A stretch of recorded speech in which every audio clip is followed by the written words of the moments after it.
လေရင်ငါးစီးလူ14ယောက်ကောင်းကင်ဘဝကနေရုတ်တရက်အစနမကြံပျောက်ဆုံးသွားတယ်။ဒါဟာပါမြူတန်ဒရိကန်ရဲ့အကျော်ကြားဆုံး Flight 19ရဲ့ဖြစ်ရမှန်ပါ။1945ခုနှစ်အမေရိကန်ပုံကျဲလေရင်ငါးစီးဟာလေရင်လေးချစ်ရေးပြန်တမ်းဖို့ထွက်ခွာခဲ့ကြပါတယ်။ရာဒီဥတုကတာယာနေပါတယ်။ဒါပေမဲ့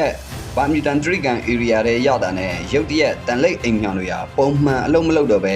ဆန့်ကျင်ဘက်အရက်ကိုစပြီးတော့လဲပါတော့တယ်။ကောင်းဆောင်ဖြစ်သူစီကနေကြောက်လန့်တကြားအတန်ကိုစခန်းကကြားလိုက်ရပါတယ်။ငါတို့လမ်းပြောင်းနေပြီပင်လယ်ကြီးအယောင်တွေကစိမ့်နေတယ်။အရာအလုံးတစ်ခုခုမှန်းယွင်းနေတယ်။အဲ့ဒီနောက်မှာတော့ရေဒီယိုလိုင်းမပြတ်ခင်သူတို့စီကနေကြက်တိန်ထစီရစကားနောက်ဆုံးစကားတစ်ခုကိုကြားလိုက်ရပါတယ်။သူဘာပြောသွားတာလဲဆိုတာခမည်းတော်ယုံနေမှာမဟုတ်ပါဘူး။သူရဲ့နောက်ဆုံးစကားဘာလဲဆိုတာအပိန်းနဲ့မှာဆက်ကြည့်ဖို့ follow လုပ်ထားလိုက်ပါ။မနေ့ပြန်မှာတင်ပေးသွားပါမယ်။